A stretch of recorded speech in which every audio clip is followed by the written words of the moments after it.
Good evening and welcome to the July 26th, 2023 Mengen Park Neighborhood Association meeting.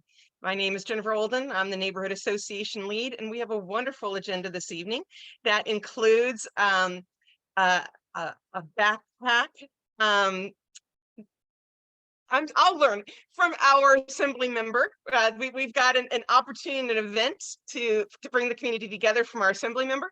Then we have Captain Zack Bales, who will be is our brand new South Command captain, and we're thrilled to be able to introduce him to the area this evening. And we also have a lot of discussion about our District 5 parks and about Mengen Park and the other great things going on in other parks in this area. So without any more ado, I would like to welcome Erica Costa of Assemblymember McCarty's office. Good evening, Erica. How are you? I'm great. Thank you for having me, Jennifer. I would like to share about the backpack giveaway that Assemblymember McCarty is having next Monday. It's Monday, July 31st from 1 p.m. to 4 p.m. It's at Northgate Park, which is 2825 Mendel Way. That's Mendel Way. Again, Monday, July 31st. And so this is being co-hosted by Assemblymember McCarty and Councilmember Karina Talamantes. And basically what we're going to have is backpacks to give away that are filled with school supplies. We're also going to have dental screenings, and we're going to have lunch to give away and a couple other booths to serve the community. The assembly member is really excited for this. It's an event he does every year. He really is passionate about education. A lot of his legislation is tied to education, so this is sort of right up his alley. And we're really looking forward, to getting folks and some backpacks that they need for the school year. Now there is an RSVP. We are happy to have gotten a lot of RSVPs, but we do still have room for walk-ups. So there's plenty of room for walk-ups. And we just want to get the word out there. I sent the flyer in English and Spanish to Jennifer. So I think that will be going out to other members of the neighborhood association. So really looking forward to that and hoping to get folks out. Wonderful. Any questions for Erica about this event?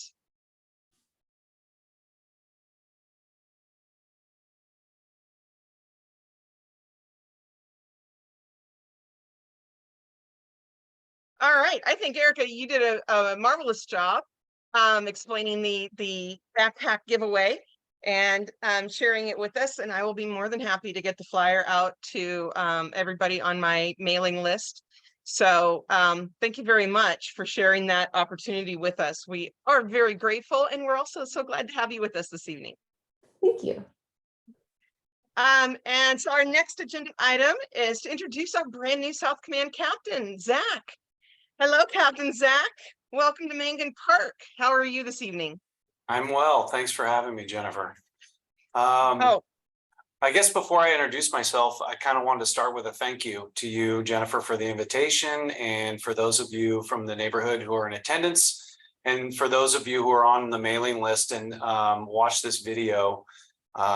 It's my job to be here, and I do love Sacramento. I've served it for well over 20 years, but people who spend the time to attend meetings and engage with their neighbors and our elected representatives and service organizations like mine, they're the ones that make the difference in their neighborhoods. And I appreciate that engagement because everybody's busy, everybody's got a job, and it takes time out of their day and the time away from their loved ones. So I very much appreciate the engagement and the opportunity here, Jennifer, and for those of you in attendance.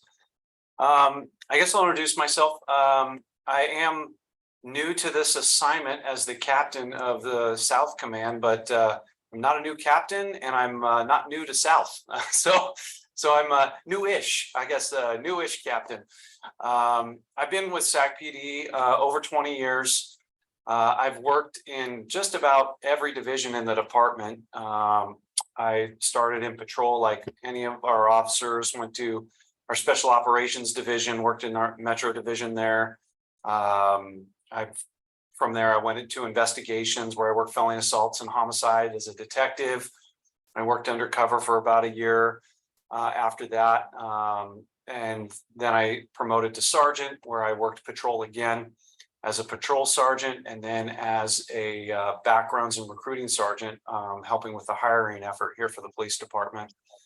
After that, I worked internal affairs for my first go around internal affairs as an investigator. Internal affairs, after I worked there for a couple of years, I was promoted to lieutenant, where I was briefly the internal affairs unit commander. And then I went back out as a watch commander. I was assigned to the North Station, but we had to watch all over the city, including the South Command. After I was a watch commander for a couple of years on patrol, I was moved here to South Command as the second in command. We call the executive lieutenant, the XO. And I served Captain Elisa Buckley while I was here for 2 years in the capacity of the executive lieutenant. And then after that, I've gone to training, I've gone to outreach and engagement, and a few other assignments. Most recently, I served in the office of the chief. I was the chief of staff for Chief Kathy Lester, and then I supervised our specialized services division, which includes our public information office, the criminal intelligence unit, and our internal affairs division altogether. I was lucky to do that for just over a year and a half, and the chief graciously sent me back out to South Command at my request to somewhat come back home. So that's kind of a little bit about my professional career. I'm the father of 4 boys and happily married for 23 years. We spend a lot of time doing sports around my house. With that many boys, there's not many groceries, and it's kind of smelly and loud around my house, but it's a good time always. So I guess I'll just briefly touch on my approach. It was my approach as an executive lieutenant here, and kind of my approach overall in policing. And to me, it's extreme customer service. We are a service organization. I believe that wholeheartedly. And there's pretty much nothing that, as long as it's legal, ethical, and logistically possible, I'm willing to give it a shot. I like ideas, I like innovation, and I don't believe that the police can solve any problems by themselves. We are here to try and be our neighborhood's tool to try and solve neighborhood problems, really. And so when I get a problem from the community, or I get an issue that needs to be solved, I can provide a lot of information and expertise in the area of the law, and potentially some tools to go about it that we've used in the past and may have been successful. But really, I'm looking for any suggestion from anywhere that I'd be willing to try. So I'm open to all sorts of suggestions. I'm very reachable. My email is out there. It's on our leadership page. If you just Google Sacramento Police Department leadership, you'll see me pop up there, and my email address is right there, along with my mug that is a face for radio and less than TV. But you can email me directly. And if I can't answer your question or get to the resource you need, I generally know where to send you to get that. Other than that, I'm open to any questions or concerns. I know, Jennifer, you emailed a couple concerns. If you want to talk about those, or if any of the attendees had a question, I'm more than happy to answer anything. So I just admitted 2 more people. We are having technical difficulties. I've been working hard on my end to get people in, because Zoom is throwing up a message saying that this meeting's tomorrow night. And I checked my Zoom account, and it says that the meeting's tonight. So We're going to take some questions, but also know that people are just coming in. So I want to welcome Lindsey and Jeff to the meeting. I'm so glad you guys made it in. So you're coming in at a place where Captain Zack just introduced himself and kind of explained his recent background with SacPD, and he has quite the resume. I sent him some questions earlier today that I thought were likely to be asked about some topics around here. But before we go to those, do people have questions for Captain Zack, either about things that he just asked or about things that are on your mind tonight? Because he's here. He's just told us that he's eager to work with us and listen to us. So if there are concerns you want him to know about straight up, now is a great time. Yes, please.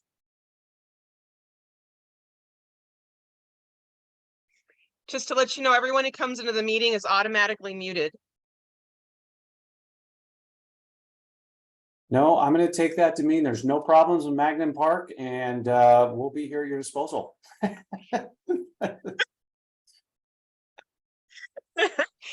So Marion has asked a question about what is the area that you cover. So Marion wants to know where the South Command is. Yeah, it's a great question because it's different than the council districts. And I'm not sure we have it online, but basically the South Command is one of the largest commands. Anything south of Broadway and the entire western city limit, so the river and Broadway, if you can imagine that on a map, all the way down to Elk Grove. And Highway 99 is the delineator there. So the east and west border is the river and Highway 99. The north border is Broadway, and anything south of there, all the way to Elk Grove, is the South Command. And there's actually 3 different city council districts that are involved in that area. It might be 4 that touch a small piece of the police districts 4 and 5, which is the South Command. We like to make it confusing. That answer your question, Marion?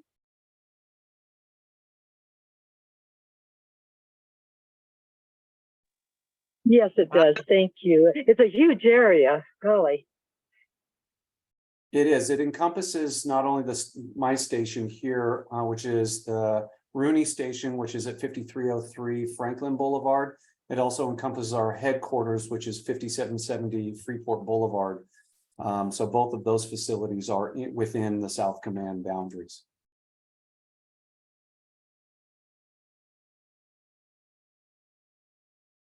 Matt, you have your hand up? Hey, Jen. Hey, Captain Zack. So my question is, if you could put your email into the chat for us or whatever, or I can get it from Jen. I'm filling out my my request and application for the ride along program. But I did want to talk to you. I had something set up with Captain Monk before, but I didn't get in the application in time. So I guess I got to go through you because you'll probably be the approval. So if I could touch base with you at a later point, that would be awesome. Sure. Yeah, my email, Jen has my email, but a simpler version is, I'll put it in the chat, is zbales, just Z and then my last name, at sacpd.org. So if you just do that, it also goes, instead of having that big long silly email, which is zbales@pd.cityofsacramento.org altogether. You can just do it at sacpd.org and that'll come to me. But when I'm done answering questions, I'll throw that in the chat for sure. Yeah, no worries. Thank you. Yes. And I should introduce Matt a little better. He and his wife, Lindsey King, are very active in Golf Course Terrace Estates and do a lot of work on behalf of Chorley Park. If you were not already familiar with the work of Matt and Lindsey, I wanted to, when Matt says, yeah, there's some stuff, there's some stuff.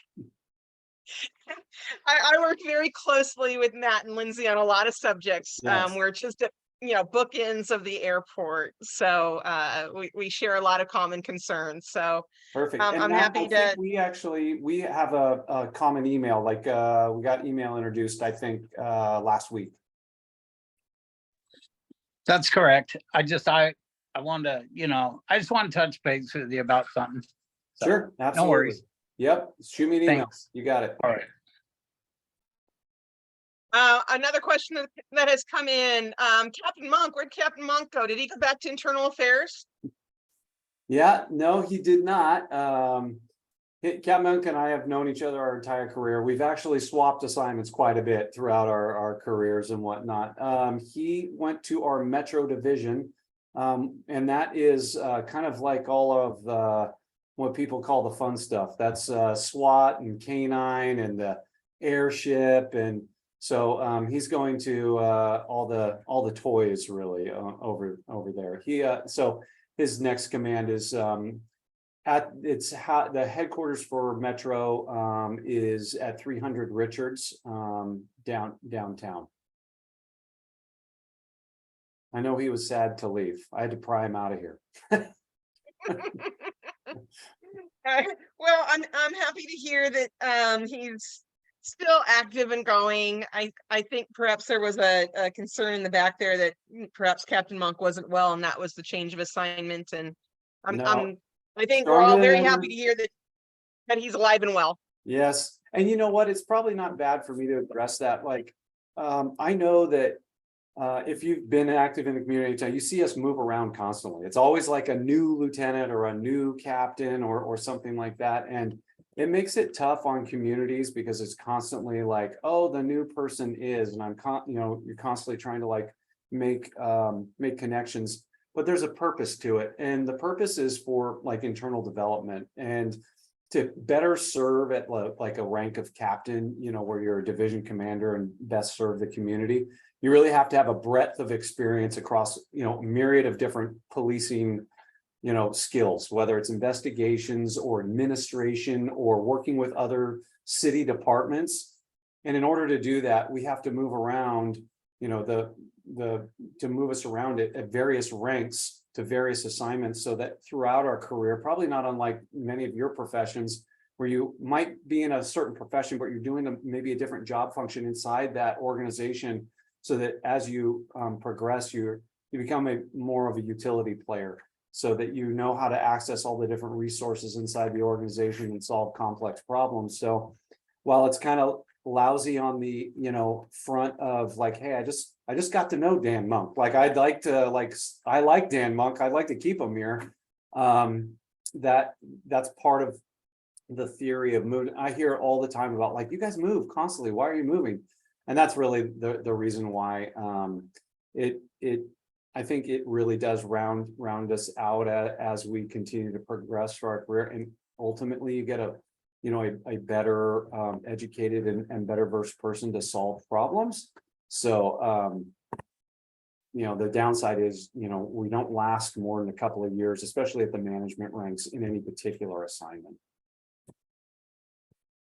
Well, thank you for the thorough explanation, because yes, in the 3.5 years I have been running this association, we started out with Adam Green and Vance Chandler, and they were great in helping us get a start. And that's why we have SacPD safety minutes at every meeting. That's how we set it up with Adam and Vance.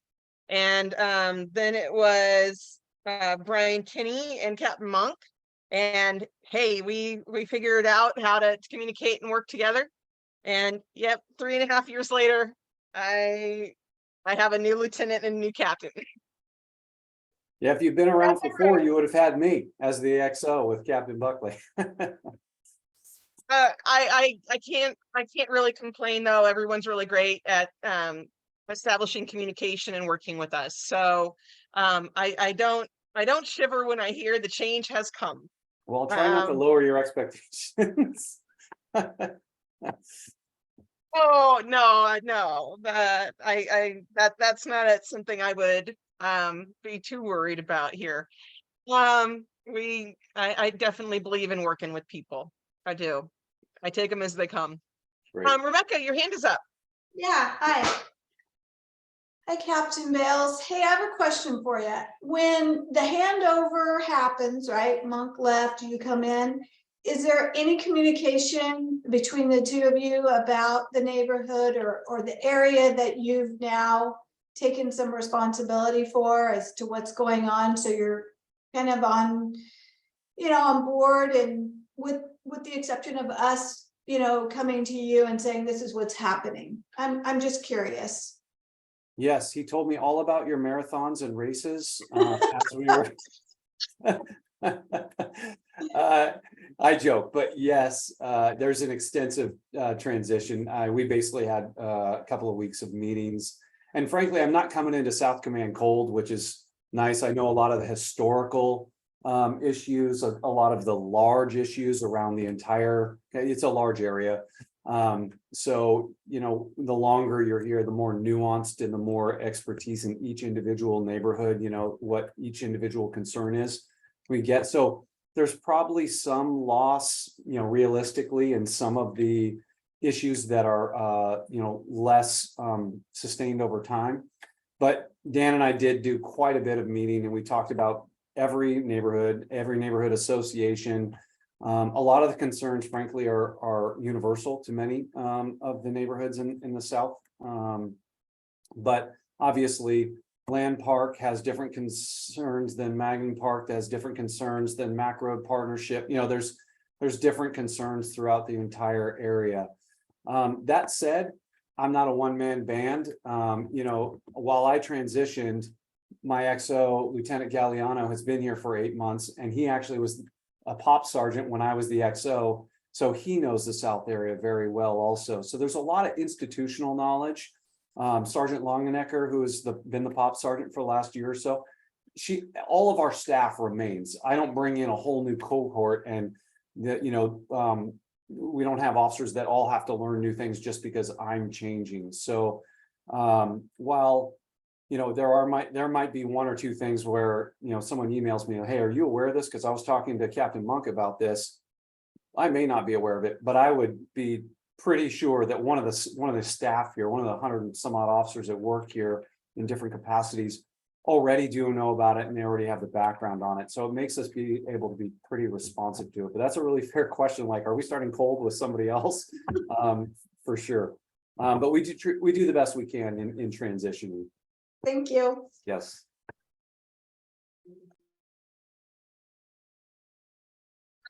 Other questions for him?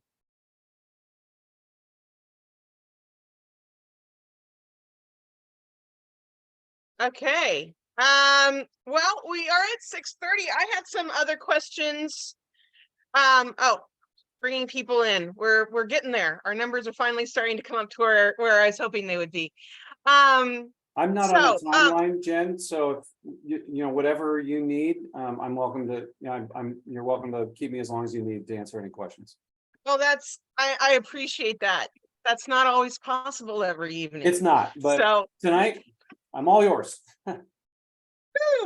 Okay, so a concern was recently raised about the retail stores on Freeport Boulevard. And last April we had the Hong Kong Islander burn, and it's still not open. There's a rumor floating around that the insurance money might be coming in, but I don't have that from the owners, so let's just call that rumor and not truth. But if that is true, then I'm hoping that in a couple of months it might reopen. But in the meantime, it's a long time. We've got that building closed. We've got the Rayleigh's that's occupied, but looks pretty vacant most of the time. And then Rite Aid shelves are very, very empty in a lot of places right now due to theft. And then there's some other rumors that some of our other businesses are experiencing a lot of retail theft. Businesses closing would add to the hardship of Mangan Park. It would reduce the safety of Mangan Park. We had an assistant district attorney talk to us at the June meeting and talk about Prop 47, what the law actually says and how it has affected prosecutions for persistent thefts. And just to summarize for those who might not have been there, there is a bit of an urban myth running around that Prop 47 means you can't prosecute persistent thieves. However, it does change some of the rules around prosecuting them. So where Prop 47 says that there's a line between a misdemeanor and a felony theft at $950. It is still a misdemeanor. Misdemeanors do add up over time, which is a lot of what she was saying. However, we've got these changes and we know we've got a lot of retail theft going on. Residents have been in stores when people just walk in and fill up their backpack and walk out the door. And there's a lot of confusion when that happens. It's also very intimidating for the residents. When somebody is that bold, it makes residents scared because, you know, what's going on that allows that person to be so blatant in their theft. Yeah. So, and there's also a lot of conversations about employees being told not to interfere with any thefts, which also make residents nervous when they're in there observing it. You know, why are these people so bold? What is it that they've got that make them this bold? And the employees aren't doing anything, and then residents feel like they shouldn't do anything, but now you're nervous, and then you're watching your shelves empty and you're afraid of losing resources at the same time.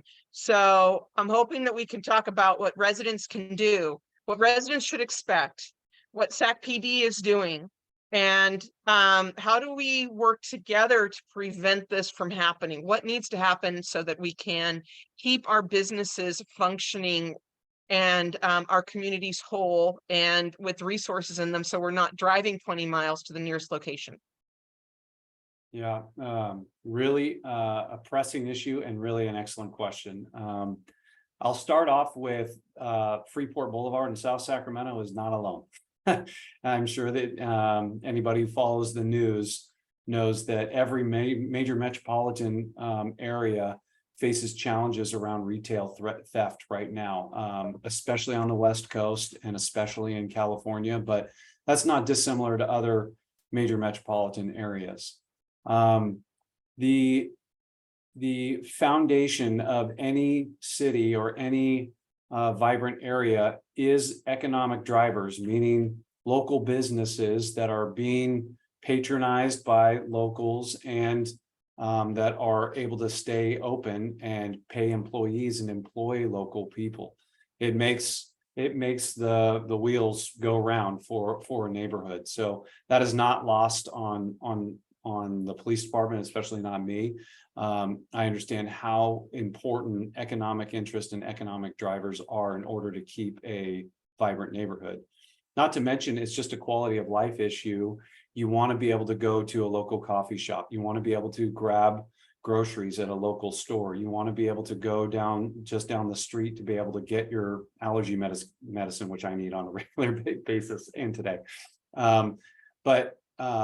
So keeping businesses in business is part of improving the quality of life and part of the police mission altogether. So I want to start with that we realize that.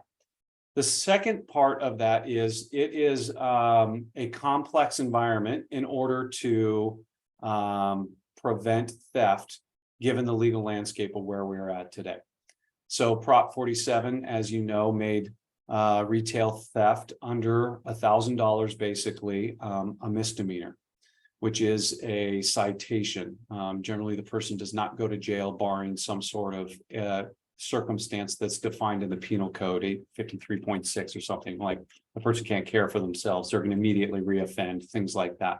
But there's very few misdemeanors in which officers can actually take someone to jail. A lot of times we'll get calls on a misdemeanor crime and very reasonably the person's like, okay, so that person's going to jail, right? Because they just punched that person. Well, a simple battery at 242 is a misdemeanor, and no, that person doesn't go to jail. They get a citation and then released with a court date. That's what the law says. Now, most retail theft that's occurring that is being observed in these stores is under $950. Misdemeanors that are happening that is not in the officer's presence requires a private person's arrest, what is commonly known as a citizen's arrest, or in this case, like a business would have to decide that they would want to prosecute. So in order for us to take any sort of action, one, we would need the business to actually report it to us. When citizens call in and say, hey, I think I just saw somebody steal a steak out of Rayleigh's, and Rayleigh's didn't do anything about it. If Rayleigh's doesn't want to do anything about it, there's literally nothing the police can do in order to affect that crime legally. Now, businesses take into account a certain amount of loss. If any of you are in the retail business or touch the retail business at all, you understand that there's a loss percentage in which is calculated in there. And then they start to calculate the cost of litigation. If their employees physically engage somebody, the employee gets hurt and claims workman's comp. The employee, sues the business for not properly training them on how to, detain somebody. The suspect gets hurt. They sue the business. There's all sorts of costs associated with that. And so sometimes the businesses make a business decision of like, you know what, I'm going to let that $8 steak go, and I'm not going to get my employees hurt, and I'm not going to, sustain some sort of lawsuit that could result in a really, significant amount of loss versus an $8 steak. But therein lies the problem, right? The conundrum of where we have a gap between what the law says we can and can't do and what retail businesses are willing to do. Now, that's kind of the legal landscape in which we work. Now, we do a few things where we do try and encourage businesses. First of all, we encourage them to report. So we're like, hey, call us. Maybe we're busy, but maybe we're not. And maybe we can immediately respond. We have a high call volume throughout the city, especially in the South area. But there are times when officers are in the area or they're on a non-priority call, and they can respond to that area. And it happens every day where we get calls, and we do catch thieves every day. So it's not that it doesn't happen. Every single day we are catching thieves trying to leave stores. But the step one is people reporting it to the police. Now, there's a lot of frustration because there's a lot of times in which, at 3 o'clock in the afternoon or 4 o'clock in the afternoon, when the rush hour commute has happened and there's been 15 traffic accidents, and we have domestic violence and someone's wielding a knife over here, and there's a dispute in a unhoused camp. There's other priority calls where people's safety is at risk. We're kind of like the hospital. We have to triage the most important call for violence prevention, and we go to them in that order. So someone taking a piece of property out of a store ends up falling down below our highest priority, unfortunately. So there is some discouragement sometimes from some of these businesses when they call during those times, and we say, hey, we don't have officers available. And just to be real with you, we probably won't have officers available for, some hours, and they're watching their merchandise walk off, with the person that say, forget it, and hang up frustrated, very reasonably so. But the other thing that we do encourage is we do a couple of things. The first thing is we partner with a lot of businesses in what we call Sept. Dan Monk was a big fan of Sept. I am a big fan of Sept. If you haven't heard that acronym before, it is crime prevention through environmental design.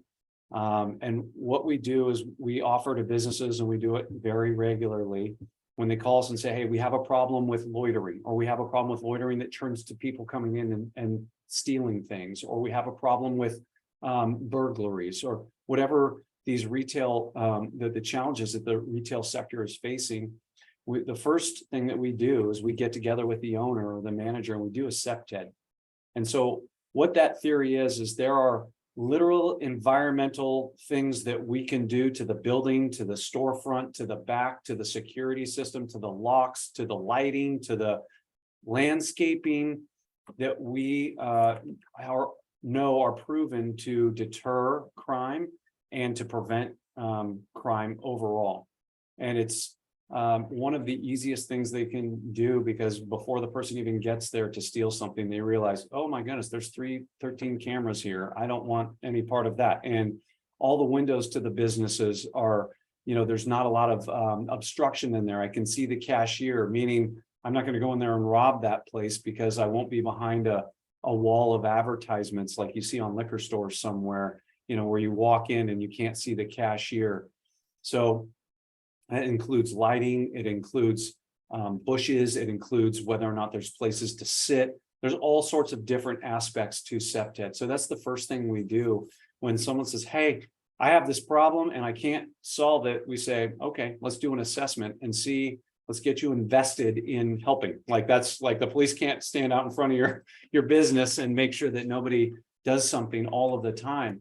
So our first step usually is doing a Sept, and we offer those free of charge to business owners, and we do them all the time. Now, whether or not they choose to take our advice and say, hey, you should put a gate up here behind your business so there's not people hanging out behind your business, or there's not people breaking in to use your power or your water or your dumpster, or that ends up being a burglary later in the night. It's up to them whether or not they take it. If there's nuisances, there are potentially steps we can take with the city if it's an ongoing nuisance and causes significant impact to the neighborhood, and the business owners are unwilling to sit down to the table and be reasonable about what we do. So there are some levers that we can use there. The second thing we do is we partner with loss prevention officers quite a bit. Years ago up in the North Station, we started, and we do this with Arden Fair Mall, where we train the loss prevention officers up there on how to properly document and issue a citation on behalf of the police department, and then we file it for them because it is a private person's arrest, basically. So when there's businesses that invest in security and loss prevention officers, whether they're plainclothes or uniformed loss prevention officers, we will help those businesses get those loss prevention officers up to speed if they're willing to give us time with them. And then there are programs we can do to try and make that citation process more efficient. Matt, I'll take a breather and answer your question. I see you have your hand up.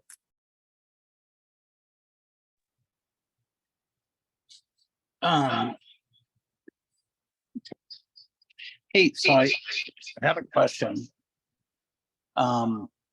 What did they do like in the interest? Just a second, please. Hi.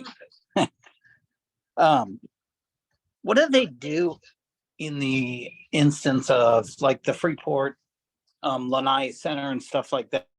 And some of our other business around here, whether they be Spanish speaking or maybe Chinese speaking or Hmong, do we have officers that can go out and maybe get the word out to them about, hey, there's neighborhood associations over here, or how can we bridge that gap and commingle with residents that we might not be able to communicate with, just one-on-one in that sense? Does that make sense? Yes, it does. So when I was the XO here, now 5 years ago, I started what was called business walks. So myself, the lieutenant, my pop sergeant, and a couple of officers, we actually started doing walks up and down Franklin Boulevard here where our station is located. We brought Spanish speaking officer. This corridor here is mostly Spanish speaking folks. And we literally went into each business and said, hey, we're your neighborhood police officers. How you doing? You have any issues? Is there something, that you're having an issue with? Here's my card. This is how you report a crime. We did exactly that thing. I found myself installing a car seat at one point behind a business. I mean, it was really good. And, business owners, frankly, are shocked. And we catch them sometimes like, what are you doing here? Are you literally, you walked here from the station? I mean, yes, we walked here from the station.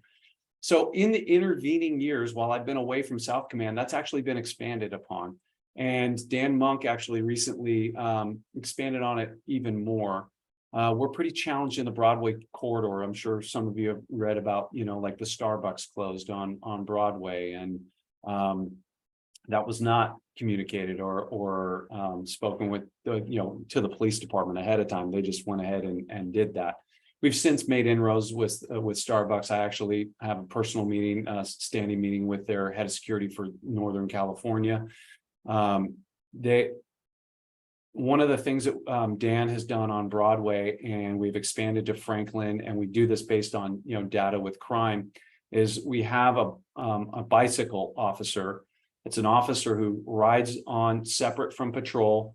They're on duty officer, but they're not answering calls for service unless there's an emergency. And they ride a bicycle and they stop in at each and every business and they document that they go into this business and they make contact with the manager who's on site there. And they say, hey, how you doing? How's everything going? And then if there is an issue like, hey, I got this guy in my back parking lot, he's drunk, or there's somebody who's setting up a camp here, or there's somebody who's not supposed to be in this parking lot, the officer goes out and contacts that person. That's proven to be fairly successful. It's resource intensive, but I am looking to expand that to other parts of South Command, as long as I have the resources to do so, and then the data would support us doing that. But what I'm considering is starting to do kind of a traveling one where maybe we can't get Freeport. I don't have the resources to do Freeport, every 2 weeks, but maybe once a month I'll be able to have that bicycle officer, hit between blocks and this block and that block, on Freeport, and kind of stop in with each of the managers. So, I'm 3 weeks into being here, so I'm not trying to shock and awe some of the officers too badly, but that is one of the programs that was started 5 years ago, started with me walking with a few people. We've expanded upon it now where it's a regular bicycle officer, in some of these areas. And now that I'm back, I'm looking to expand that further. And you make a great point about actually communicating and meeting people where they are with whether it's a language or it's a cultural barrier where they don't trust the police, or all of those different things that would make someone say, I'm not going to call the cops on that. That I think that breaks down those barriers just from seeing an officer pop in proactively and say, hey, how you doing? So it's a great idea. It's happening, and we're looking to expand it. Thanks. Absolutely. Your other questions for Captain Zack? Let's see. I'd like to ask a question. Sorry, I'm not very good with putting my hand up. Me neither. Do we have proportionately to our crime sufficient officers in the South area? Yeah, I would say never. Do we have enough officers? There was a study done a few years ago where Sacramento police was one of the lowest per capita staffed police departments for like-sized police departments west of the Mississippi. That's a good thing and a bad thing. It's bad because obviously we need more officers to be able to do more things. But what it's made us be is pretty lean and pretty efficient and pretty innovative with technology it drives us to do the most we can with the least amount of people. So it has created an environment where we look to do, a lot with very, very little. But with the officers that we do have, there is a data-driven process that we do every single year to disperse the officers throughout the city. And it's based upon a bunch of different factors. Includes population, it includes calls for service, it includes proactive police work calls. So they do basically a data-driven dive into where are police most utilized, needed, and then it's allocated out in our patrol planning. So there's a whole committee that does this study, and then they allocate how many officers go where. So as the South Area Commander, I don't say, this year I need, 80 patrol officers to do the job. We as a city police department try and spread the icing over the cake as best we can to cover all of the spots that need to be covered. And if there are any extra officers to be had, and there are no extra officers, I'll tell you that right now. We have already realigned. We're 100 officers down from what we are currently, even what they call FTE, what we're authorized to have. We're working hard to recruit officers. We're trying. So, not only are we understaffed from what we're authorized, we should be many hundreds above what we are authorized. but we are also down 100 officers from what we're authorized. So when it comes to patrol planning, we try and do our best. What I will say is that in this last cycle, the captains and above, the captains and the deputy chiefs and chief got together, and we've done some realignment to put a focus back on patrol. So we're actually going to have more officers in patrol responding to emergency calls than we have in the last several years. And in fact, we've already increased the number of officers in patrol from the beginning of the year, because we have just refocused some of our other units that were doing great work. And they're a nice to have, but the need to have is the responding to people's emergencies when they call. And so that is our focus. And so with the realignment in this last July budget cycle, we've implemented a series of changes that I've already started, and they're going to continue throughout the year till the end of the calendar year, which is when we kind of reshuffle the deck for putting officers out into the street. And that's during this year while we build up. So starting now, actually, the patrol planning committee is already doing all of their analysis in order to determine how many officers are going to what beat on what shift in where in the city at what hours to determine how many. And then once we have that, and I know how many officers specifically I'll have in my area, then we do the best we can to try and allocate those resources within the South Command in order to address whatever need we have. Thank you. Probably more information than you ever want to know about police patrol planning, but I kind of It's I err helpful on to the know side you're of on it. I think that I really believe that everybody here should be educated consumers of police service. I mean, you should know good, bad, and ugly, what we have and what we don't have. And I will tell you that I'm kind of a brass tacks person. I am not great at being tactful very much. I will tell you the ugly truth. If it's a no, I'll tell you no. If it's a yes, and I think we could do it for sure. But I'm kind of like, whatever the truth is, that's it. And I feel like we are partners in problem solving. And if I'm like just blowing smoke, there's no way we're actually going to solve a problem if I'm just trying to please, our citizens around by, yeah, sure, we could totally do that, when that's not true. And so I'm kind of brutally honest. And you can always expect that from me while I'm over my last 20 years, I've been that way. But you can expect that from me over at least the next couple of years. At any time that you're interacting with me, I will tell you the good, bad, and ugly of where we're at. But that doesn't mean that I'm closed off to like trying anything to try and solve a problem. Yeah, it's very helpful to know you're forthright, because then it just makes communication so much easier. Yeah, sure. I mean, it might have held me back in my career a time or two, but I believe that everybody deserves to know all of the facts. And frankly, I'm very proud of the work that our officers do here. And like any large corporation, we have some people that are great, we have some people that are not so great, and we try and hold our folks to a very high accountability rate. And when we make mistakes, we try to admit to it, we try to correct it, we try to not make that same mistake again. But that's not dissimilar to any organization out there. And on balance, I would say that our officers, especially in the South Command, are some of the best officers and some of the best citizens that are out there. I mean, these folks who were in roll call earlier today, I mean, they are baseball coaches and swimming coaches, and they're moms and dads, and they're the people who are decent neighbors most of the time.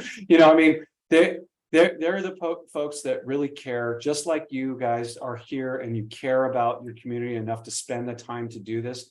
They just do this as a profession. And so even when we make a mistake, I believe in being honest about that and saying, yeah, you know what, that was, we made an error, or that was terrible service, and we're going to recover from that service, error, and we are going to do better from that. And, so that's kind of my philosophy on the information sharing. I I'll share it as much as I possibly can.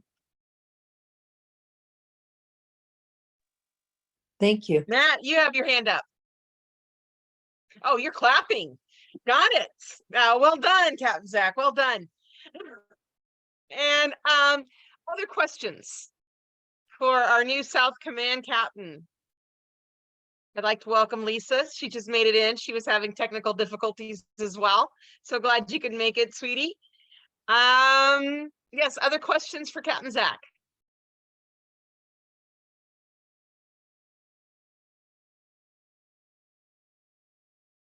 All right. Hey, if you have a question, please email me. Please email me, call me. Even if you think about it or whatever, you're like, oh, it's a dumb question or whatever, email me. And if I don't have the ability to answer, I don't have like whatever, I will get somebody to email you back. I will get you an answer. I don't want you to be afraid to reach out. But like I said, I'm brutally honest. So if you email me and say, hey, can you post an officer at this stop sign because everybody runs it? I'm going to tell you, no, that's probably not possible. But I will try and get you some other solutions to that problem, or at least try and employ some sort of strategy. So I welcome any communication at all. If we don't know about it, then we can't do anything about it. And so, I mean, at a minimum, let us know about it. Even though at times I totally get it's frustrating because sometimes we do say, yeah, we can't. But I'm here for you. And before we let you go, I do want to just make certain that some of the information gets well summarized, that people have a clear takeaway of a few practical things for themselves, because we've had a wonderful conversation. And yes, you've given us lots of the pieces that we need, but I do like to try to clarify it and make certain it's well focused for people before we wrap up. So you're in a store, you see someone fill their bag and head for the door. I believe your response was, one, we can report what we saw. Two, prosecution all depends upon whether or not the store wants to prosecute. Even if we report it, that doesn't necessarily mean that it will be prosecuted unless the store goes along with our report and says they want it prosecuted. And you said really fast something about a citizen's arrest.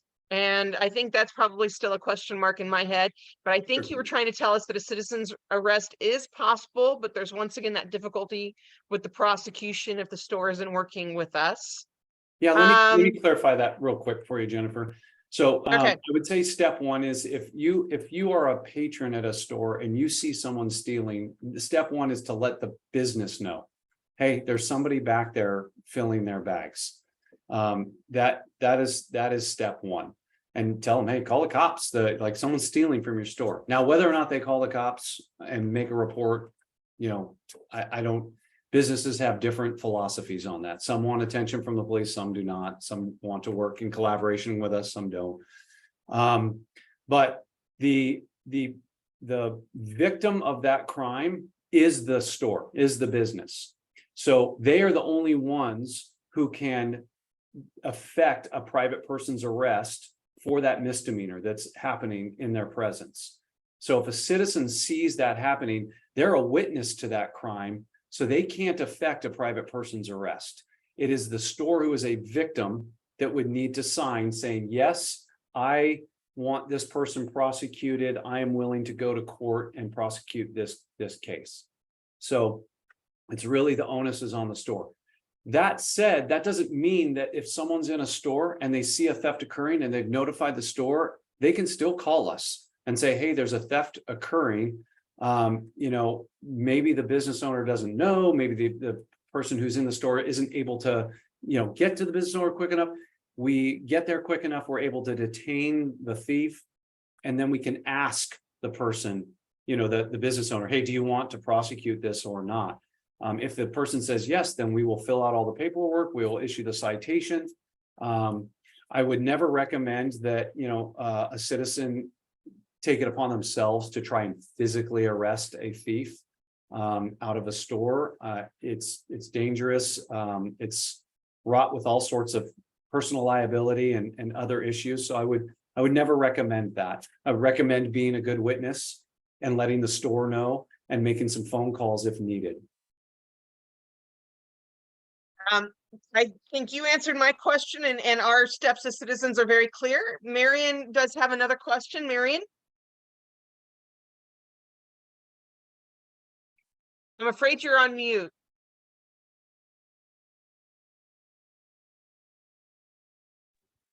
National Night Out is coming up next Tuesday, Captain Zack, and I know that we're all in partnership in crime prevention on that day, and I wondered what locations are you going to visit?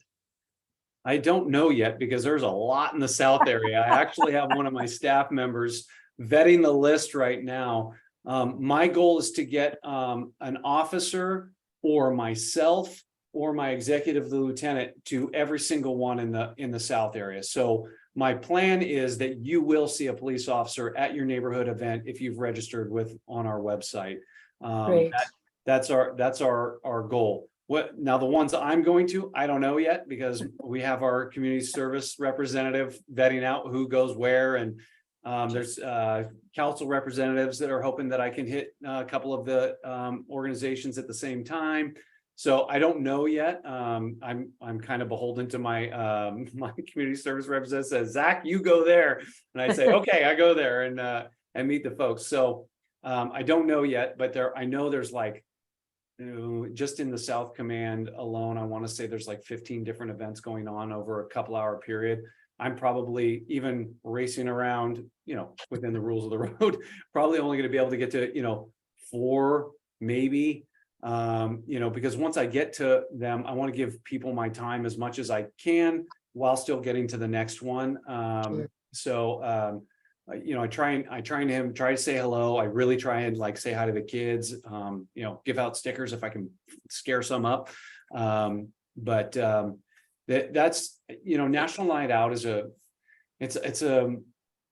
I like it because it's great. It gets everybody out. It gets everyone in their neighborhoods, and often there's a police officer to interact.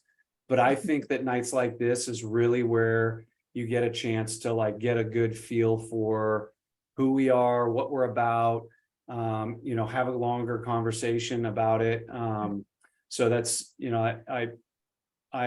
while I like it, it's on kind of surface level.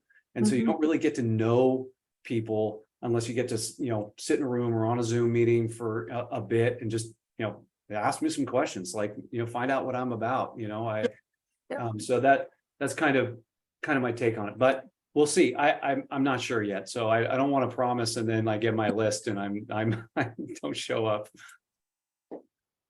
Thank you. So you should also know that Marion is running the Centennial Methodist National Night Out in Hollywood Park. Okay. And Lisa Baker, who's joined us, is running a National Night Out in Rainbow Park in the unincorporated area. So Okay. we have 2 leaders of National Night Out in the room right now. And I suspect that Matt and Lindsay probably have something going that I haven't heard about yet. I'll see if I can requisition the helicopter and I can just fast rope into each one. I think that would be. That would be I was in exciting. the military, full disclosure, before being a police officer. I was an armored cavalry officer in the Army for several years, got out as a captain. So I do tend to have that militaristic, air about me. So I apologize if I come off strong sometimes. I think I'm good. I think the other people here are just fine too. If there aren't any other questions for him, I think he's been very generous and offered us about 45 minutes right now. So any last closing questions for him?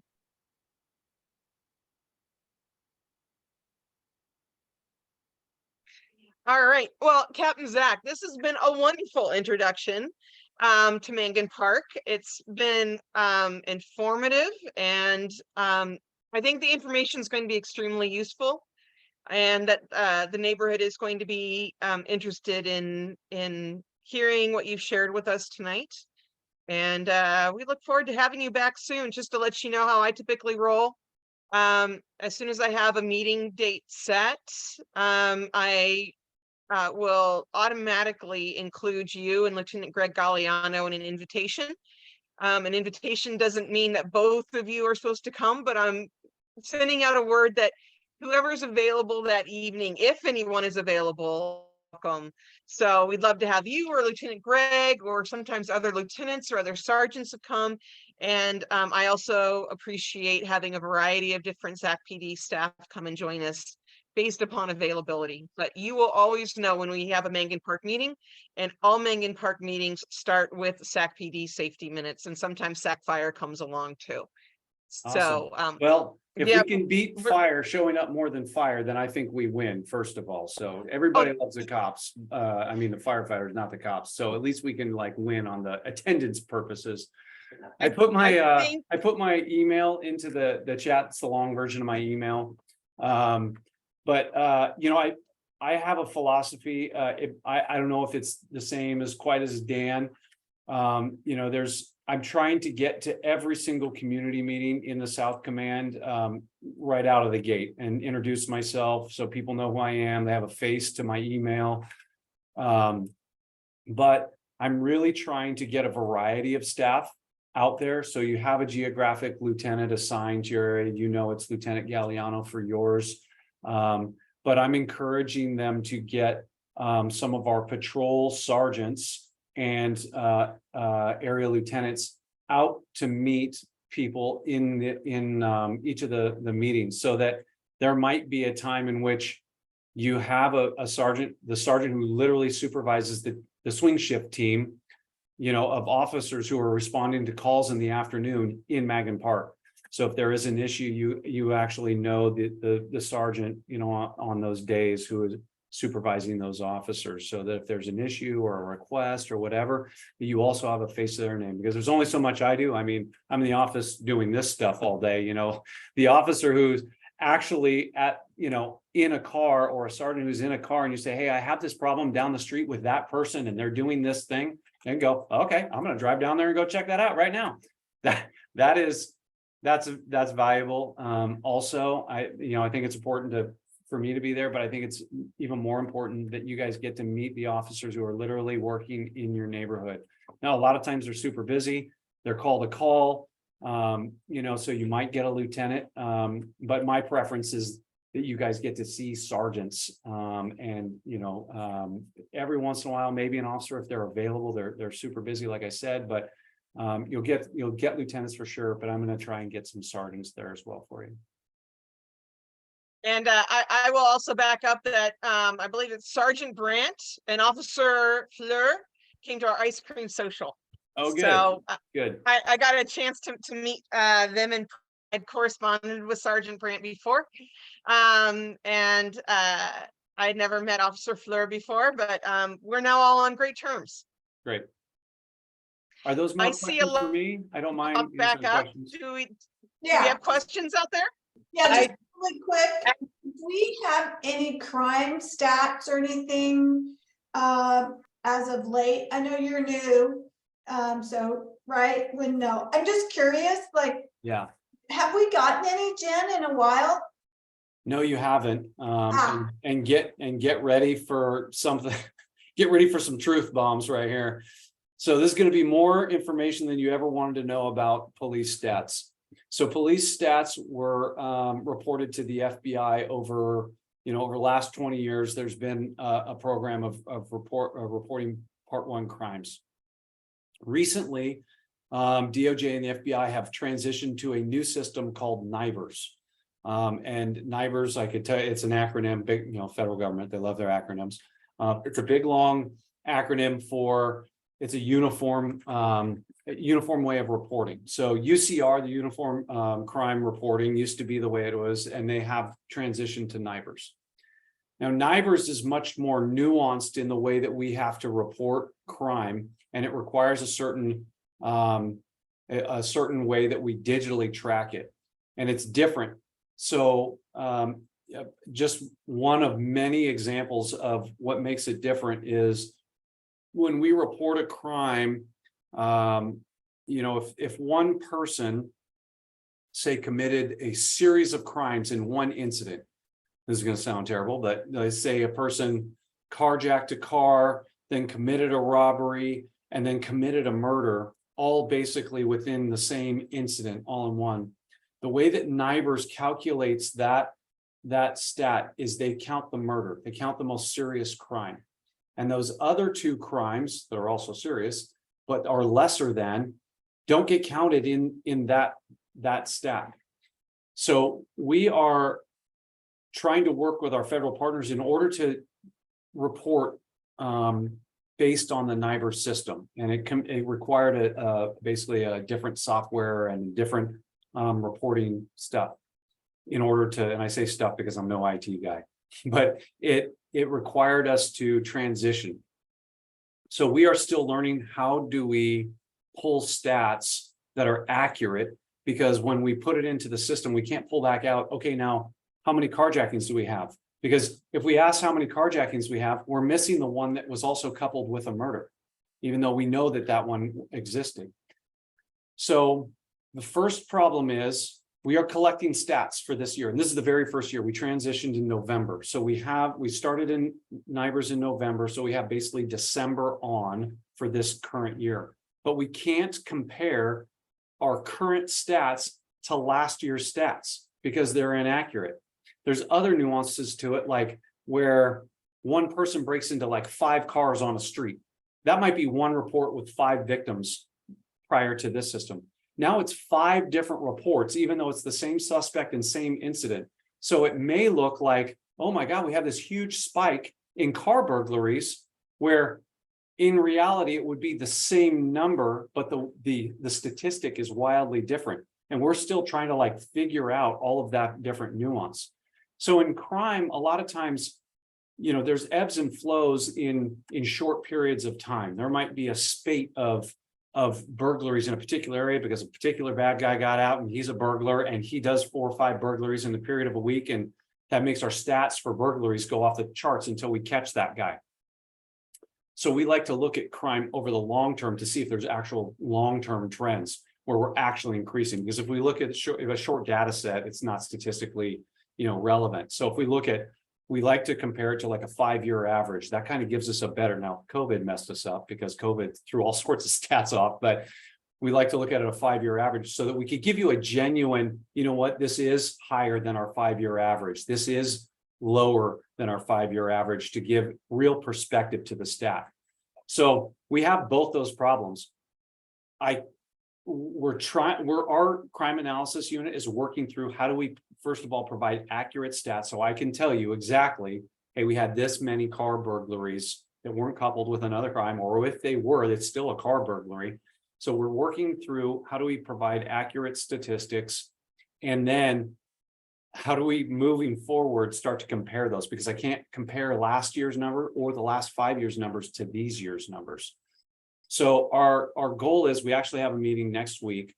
The operations captains, we're pushing our crime analysis unit, like, look, we have got to get some statistics out to people. This is crazy that like, I have a general idea of how many crimes are occurring in a particular, but if I said 27 to you and there's actually 35, I'd be remiss in like, oh, that was a problem with our NIBRS counting system. So in order to be accurate before we publish that stuff, we're really trying to nail down the intricacies of this new reporting system.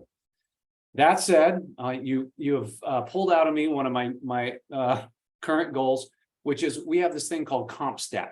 It's a police. If you're a police cop show fan, you've probably heard of CompStat in NYPD Blue or in these. It was originated by Bill Bratton in New York, was brought to LA. It's a meeting where the computer statistics data drives kind of where resources are allocated and identify trends and things like that.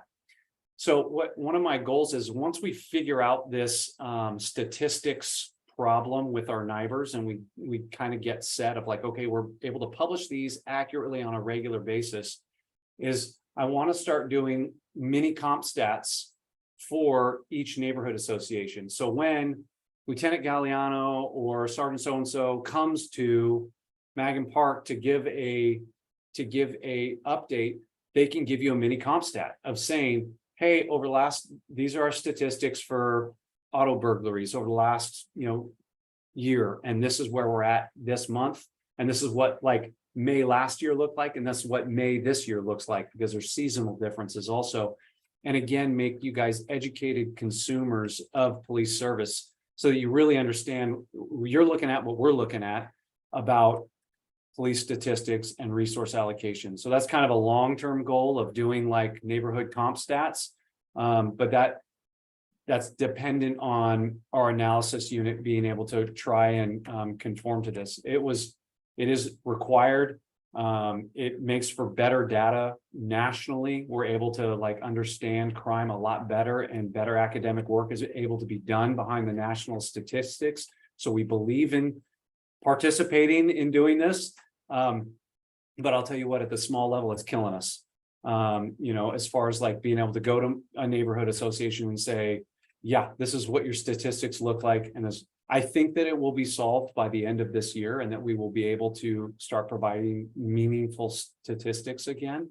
But that's the long answer to like, why haven't we seen stats in a bit?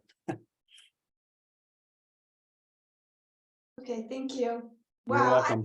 Sorry for that. Yeah, that's okay. But to me, it sounds like it's really not beneficial. I mean, they went to this impressive system or application, and it doesn't really break down unless they plan on doing something with it in the future. Like Marion's saying, why couldn't they bring in artificial intelligence to do some of the work that it's not to say we want to, get rid of people, but, to do more investigative work or something rather than crunching numbers, right? Yes. Be better used to do something, right? So Yeah.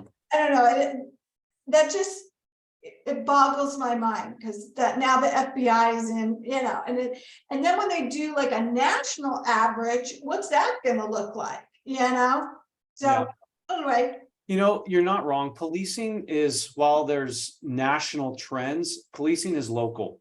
What Sacramento needs for police is not what Fayetteville, Arkansas needs, is not what Seattle needs, is not what San Francisco. It's very, very local.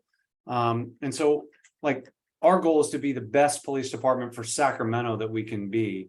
And while we try to remain at the forefront of like industry standards and industry best practices, and we have a whole research development team. We have professional staff, not police officers, doing our crime analysis. We have all of those things. There are sometimes, with the good intentions of the federal government, we're here from the federal government, we're here to help you. There are unintended consequences sometimes. So we're doing our best to like try and manage our way through the process. But even internally, I'm having a hard time getting statistics to know, okay, where are we at? So we're working through that. We're evaluating and developing several technology solutions to try and help us with that. And we're meeting about it constantly, but it's at the forefront of internal police stuff for SacPD right now, is solving the statistics problem. So you definitely hit on one of the things that is a burr in my saddle.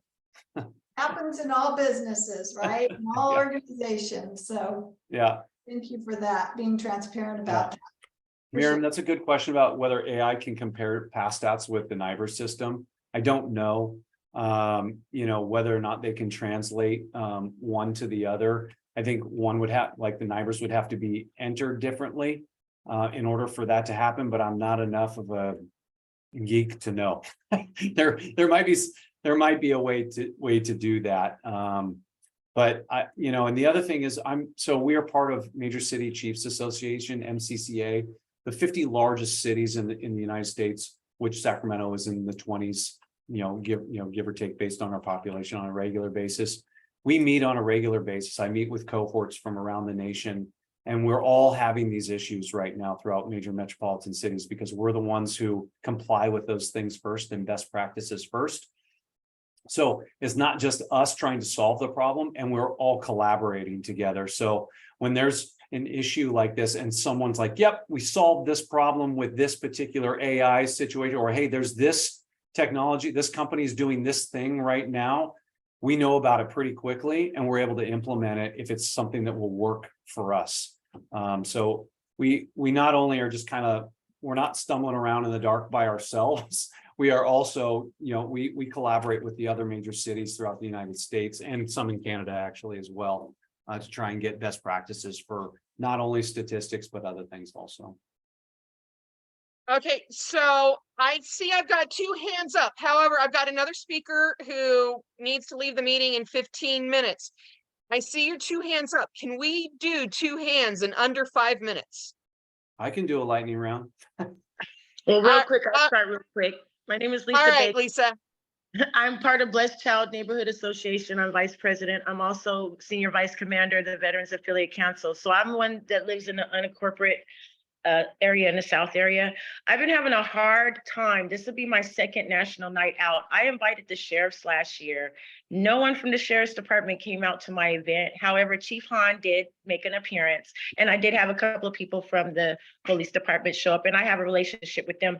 If you can do me a favor, help me find a person that I can get in contact with so that way I can have a meeting. There is no neighborhood associations in the county. So I'm going to be forming the first one and what's going to be a second part of Blessed Child. But if you can help me cite a person that I can get a hold of from the sheriff's department that I can invite to a meeting or get in contact for our national night out, I would so appreciate it, because it's been so challenging for me, especially asking my city council leader. They did put me in touch with somebody. However, they just sent me an email and saying that they put me under the a report of the national night out. Like you guys say, you have a sheriffs that are going to go out and attend these different national nights out, but they didn't give me one specifically for my area. So Yeah.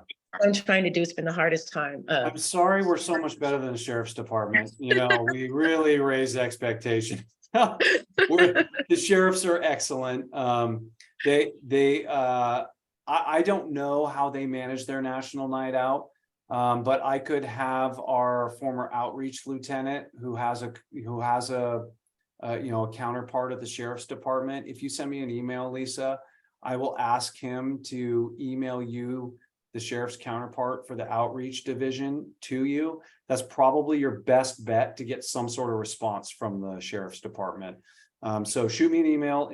My email's in there, and I will reach out to Lieutenant Kanayuki as soon as I get your email and say, hey, can you send Lisa the SSD's outreach person email address? And that, I think that's about, I don't even know who it is. I don't even know who from the sheriff's department patrols in this southern region out here. I've yet to meet the southern commander that's my counterpart out there, but I don't even know if on the operations side if they do that or if they have their dedicated outreach division do those national night out events. But I think the best course of action probably would be for me to get you connected through Lieutenant Kanayuki to the sheriff's department to get somebody out there. Thank you so much for your time. You're welcome. I'll do the best I can. Thank you. I appreciate it. Anytime, anything. Thank you so much. Absolutely. All right, Marion, super quick. Okay, is there going to be 2 tracks, the NIBR system, and then also an incident by incident locally? Because it seems like we're going to lose a lot of indicators that there's problems in certain areas if only the highest level crime is recorded. We record every crime. So I don't want you to think that we don't, not every crime is recorded. Every single crime is recorded and put into the report. The way that we then report that through the NIBR system, it only picks the largest one out of there. And the way that we run statistics back sometimes can mess with that. And it can be different than what we're reporting nationally. So when we reported out earlier last year to the Uniform Crime Reporting Code, UCR, when we reported out locally, it was the exact same thing that we reported to the federal government. And so we don't want to be like have disparate statistics out there of, hey, we say, hey, this is what we say this happened in the South Command for this particular area. And then someone Googles on the FBI website for a download and they're like, no, they're not. That's not what the FBI says. There's a discrepancy there. What we're trying to solve is that discrepancy. But every single crime code is recorded. We're not losing crime and we're not losing charges. None of that. It's really about the statistics behind that and how we're able to utilize it to best direct resources. Thank All you. right, and I do have to cut us off. Thank you so very much, Captain Zack, Marion. You have wonderful questions today, but I must get our next speaker on in. So it's been wonderful. Thank you so very, very much. Thank you so much for having me again. My email's in there. You guys have a great evening. Have a good rest of your meeting. Thank you, and we'll be in touch real soon. All right, sounds great. Bye-bye. And our next speaker is Josh Everett, who is a leader of a disc golf club that has been spending a lot of time in Chorley Park as the new disc golf course is being developed there. And I'm very excited to welcome Josh this evening. And we'd love to hear about your club and what's going on in Chorley Park precisely. Hi, so yeah, like you said, thanks for the introduction. My name is Josh Everett. I'm with the Sacramento Disc Golf Association. And yeah, we are developing a disc golf course at Chorley Park. We started, initially we started this with the idea of just kind of giving something back to the community.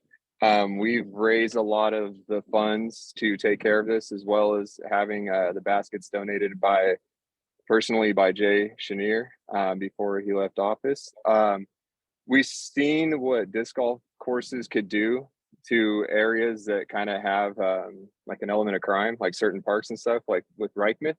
And we kind of saw disc golf as a problem to a solution at Chorley, because when we started putting in the course, we even opened a little early so people could play and get feedback on it and stuff. And during the time that it was open, I mean, the amount of illegal camping and crime there just kind of dropped because there's a constant rotation of people that are using the park. So it's a good way to reactivate areas that have been kind of dormant for a while.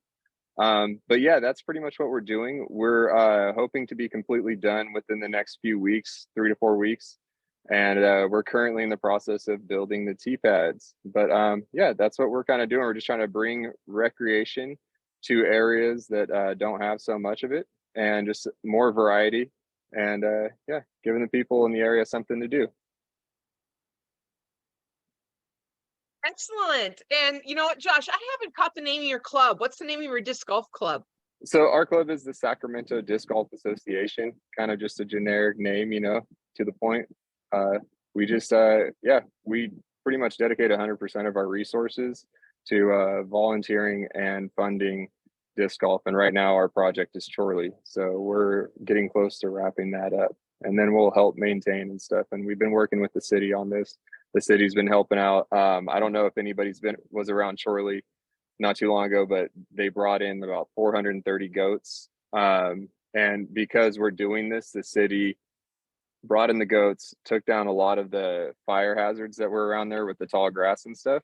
So it's kind of gotten the city to dedicate more resources to the park to make things a little bit better. And yeah.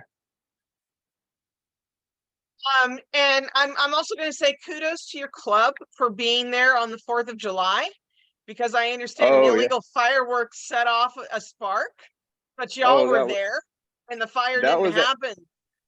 That was actually pretty wild. We got pretty lucky on that one. There's an app that tells you who's on the course when, and there was nobody on the course. And I got a call from a friend actually who said, "Hey, I'm pulling up to Chorley and I see smoke in the back." And I was like, "Get off the phone immediately, call the fire department. I don't care if it's fire or not, just call the fire department." And I took off from my house and just drove down there. The fire department was actually about to leave because they couldn't get in and they didn't see a fire. And so I opened the gate for him. We got him in, and we ran all the way down to where it was. It looked like something dropped and caught the base of a tree on fire. There was nobody even at the park at the day, so it was kind of the fire department said it was more likely an illegal firework, and they'll get probably 100 calls that night. about more of those.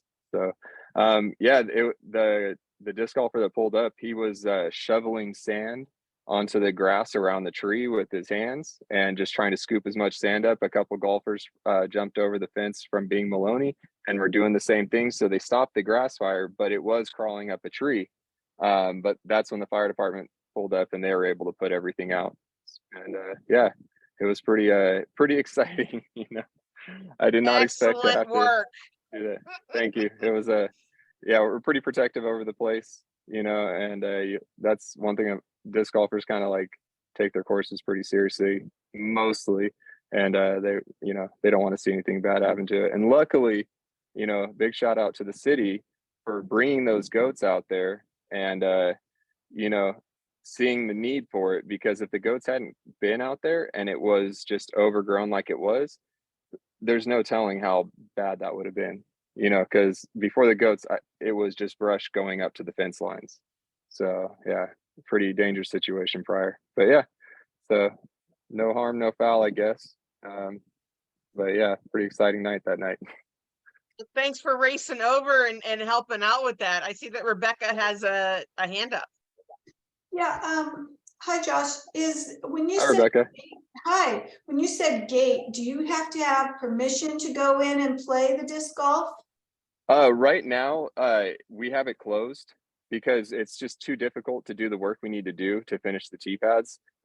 With a, you know, I didn't expect it to be as popular as it was in like kind of a soft opening where, you know, the layout wasn't finalized. We had baskets in place, but the tee pads are dirt, not really the ideal playing conditions. And all of a sudden, you know, even in those conditions, there was more people at Chorley than any of the surrounding courses at certain times. And so it just became dangerous to work out there. And I found myself having more conversations and doing work, you know, oh, you're the Chorley guy, you know, and all the disc golfers trying to talk to me. So we shut it down, felt that was best for not just our safety, but other people's safety. You know, we want to get more signs up and just have everything completed before people are playing it. So Yeah, the reason I ask is because my daughter's friend, he's really involved, he loves disc golf, so they've been going to Reichmuth, right? And so I thought, well, Chorley is probably closer,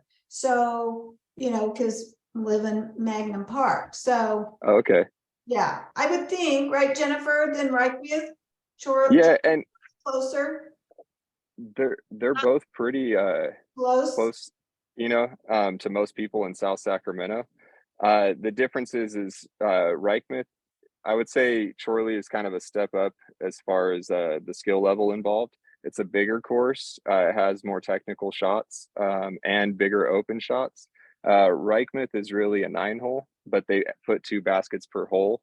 So it's like, technically it's a 18-hole, but you know, it's really the size of a 9-hole, whereas Chorley is a full 18-hole course. So it really depends on what mood you're in, because Reichmuth is a ton of fun. So sometimes you don't want to go out there and throw big old shots and get tired, you know, you just want a quick round. And Reichmuth's a beautiful course. It's been, you know, it's had, you know, 7 years or so to kind of beat in, and, you know, so the trails are developed, everything's kind of developed on it. But yeah, pretty soon the gate at Chorley will be open though for everybody. They fixed it. We're just waiting until the tee pads are in, the signs are up, and then the city will turn the gate back on. And so it'll be open from sun up to sundown after that for everybody. okay, cool, thank you. So, no problem. And how popular is the sport, Josh? How many people in your club? And how excited are the club members about Chorley? Well, I mean, the sport, it was one of the fastest growing sports during the pandemic, because it was something that, so like it was one of the fastest growing sports before that, but during the pandemic, it really saw a huge boom because, you know, everybody wanting to do something outside, and it was relatively cheap. You know, you could go spend 30-40 bucks and have enough to play disc golf. And so our Chorley disc golf group, so there's a William Chorley disc golf group that we created for everybody to get all our news and information. I mean, within a couple of days of enabling the group, we were up to 500 members. That's just for Chorley. Now I think we're up to 700 and something, you know, and growing day by day. But yeah, at any given time too, on the weekend, you'd see, you know, 30, 40 people out there playing when we had it open for the soft opening. And so, yeah, it's pretty popular. I would say in Sacramento, especially, we don't have a big disc golf infrastructure. And Sacramento as a city has relied on disc municipalities around like Orangevale and Rockland, Auburn, even Elk Grove for their disc golf courses. So, yeah, the courses in the area have been way too packed. Rounds that should take an hour and a half sometimes could take 3 to even more hours because of there's more disc golfers than there is disc golf infrastructure in Sacramento. And so it makes it pretty difficult. Like, luckily there's an app UDisc that tells you how many people are on the course at any given time. So you could kind of see and judge where you want to go. But yeah, Chorley is really going to take a lot of the strain off of the surrounding municipalities who have been kind of carrying the disc golf weight on their shoulders. So mainly Rockland and Shady Oaks, that's in Orangevale. Those courses have been kind of taking the brunt of it. So everybody in Sacramento County pretty much goes there. My goodness. I know it was popular. I didn't know it was that popular. And Oh, so I mean, there's college disc golf now. So like you could get scholarships for it. There's you know, people are getting, recently a guy got a $10 million contract for his, you know, from his new sponsor. And, you know, multi-million-dollar contracts aren't unheard of anymore in disc golf. So yeah, it's kind of growing. There's a huge like professional circuit, you know, just like the PGA. They have a pro tour, world tour, European championships and stuff. So it's a pretty big deal, Yeah. even worldwide. Yeah, I was just reading, it looks like it might be coming to the 2025 Olympics. I've been hearing talks of that, which would be pretty awesome. So I know there's the Paul Macbeth Foundation too, which has been building disc golf courses all around the world, you know, places like Uganda or Eastern Europe and all these kind of more rural areas, and kind of let for the people in those areas so they have a chance to develop and get good at disc golf, get in the tournaments, get in the Olympics if it happens, things like that, you know, a chance to get those contracts and, you know, make some money. So kind of pretty cool. Other questions for Josh? Oh, I just thought of one. Do you see Chorley, since Chorley's the full 18 holes and it's got more technical challenges, do you see Chorley as being a competitive disc golf range? Yeah, any course you could really turn in, like they hold tournaments at a lot of different courses. Stockton, I was just in one in Oak Grove Park, which is a city-run park. And yeah, that one had what we call it. There's A tier, B tier, C tier, and then there's like it had a B tier tournament. You know, I think Chorley could be have some B tiers, possibly some A tiers. And if Bing Maloney ever wants to collaborate with us, you know, if there's ways to kind of use temporary layout that goes through their area, you know, there's opportunities for even bigger tournaments. But yeah, I think it could be, you know, it's not going to be a world-class course, you know, but for Sacramento, it's going to fill a void that's been here for, you know, a couple decades now. And people seem to love it in its current state. So I think, you know, they're going to love it even more when we're done with it. Question, when you guys are completely done, when you go to search for places near, let's say near here, will Chorley come up, or it should yes be already, or? Yeah, so the primary tool that people use to find disc golf courses is the app called UDisc. So if somebody was to search Sacramento disc golf course, when we re-enable, we already have a UDisc profile for Chorley, and that's where you put all the information for like, it uses like if you want to play, it creates a digital scorecard and uses GPS to tell you where the next hole is or where the basket is. Oh. Yeah, so that's what people primarily use when they play disc golf. And that's where we are at. When we reopen, we will re-enable our profile in there. So people could just, you know, if they search Sacramento disc golf, it will come up in that. Okay. So but yeah, the word's already kind of spread, the group grew pretty big. I can't go to a disc golf course anywhere in Northern California without somebody recognizing me as the Chorley guy. So, because, my posts in the group and stuff. So it's kind of interesting going to disc golf courses now because of that. So it looks like the word's spread, everybody knows. And when we were open back up, it's going to be pretty, I feel like the parking lot will be pretty full most days. So that's super encouraging to hear. And just to let you kind of know why that makes me chuckle, I moved into Mangan Park across the airport runway from Chorley 19 years ago. And I did not know about Chorley at all until 3 years ago. And I'm a fan of city parks. So Chorley was this completely tucked away, like, oh my goodness, 33 acres and I missed it, was my kind of feeling about Chorley. And so for you to hear, like you're known as the Chorley guy, that's like, that's an astronomical rise. Well, And yeah, it's like amongst disc golfers, I get people coming, I've never met, oh, you're the Chorley guys. Okay. So it's pretty, and another thing I'll hear is when I go places, I'll hear people talking about it and maybe they don't know who I am in regards to the course, but I'll hear them talking about it. So I could, it's kind of funny. So it seems to be like a kind of a hot topic around the Sacramento and Northern California disc golf scene, at least, Sac, Bay Area, Central California. So pretty cool. Oh, that is all wonderful news. And well done, Josh. Very well done. Thank you. Yeah, we're trying to keep the park activated, but at the same time, keep the park pretty wild. It's a beautiful area, and we want to enhance the natural aspect of the park.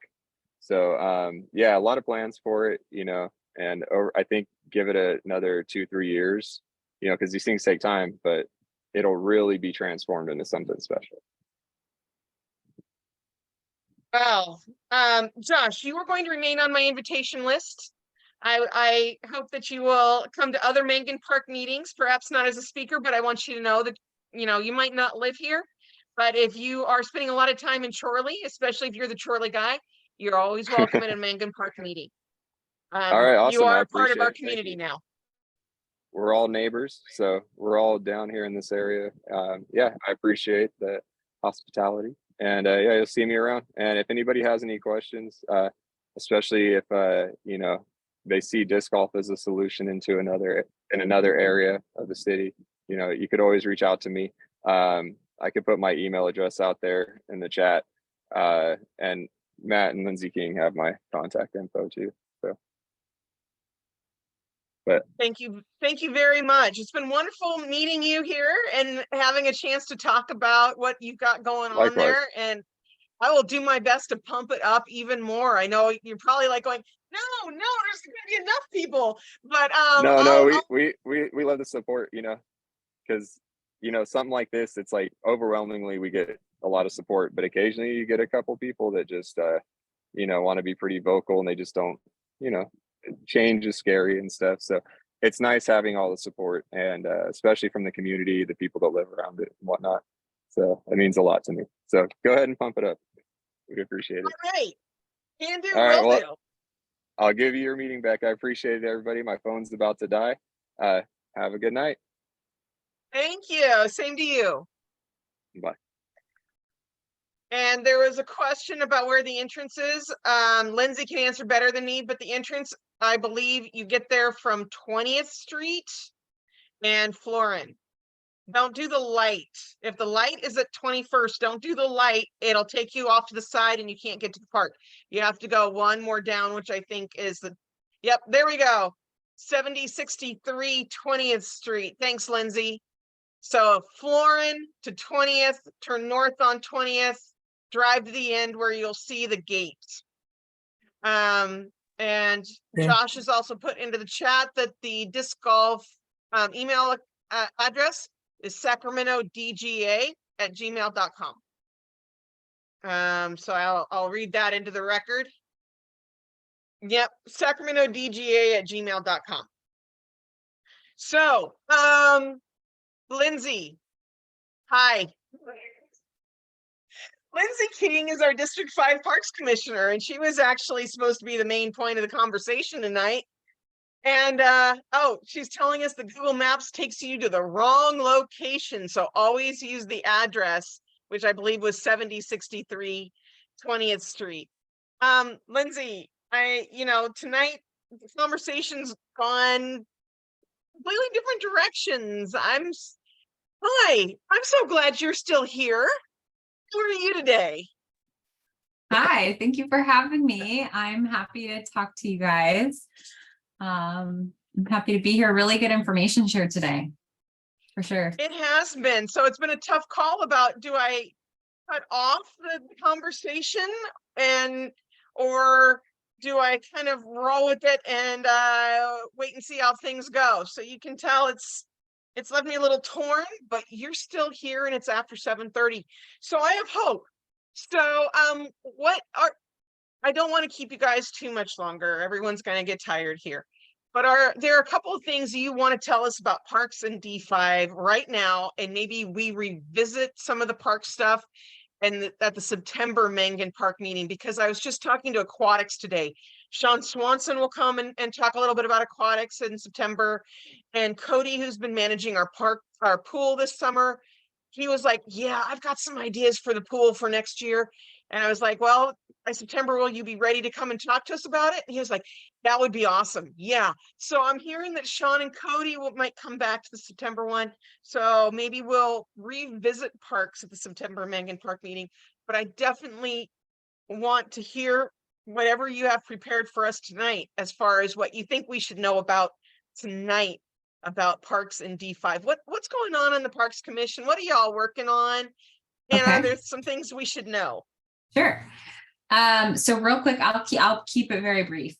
So again, my name is Lindsey King. I'm your D5 Parks Commissioner. What that means is I'm just an advocate. I'm a volunteer who sits on a commission that is appointed. It's an appointed position from the city council. So all city councilors have appointed someone for this commission, and we just advocate for parks and community enrichment, because that's the other half of our role. So that's like youth, recreation centers, community centers, things like that. So I will keep it brief. I know that there are at least 3 active projects in our District 5, one being the Mangan Park play structure and playground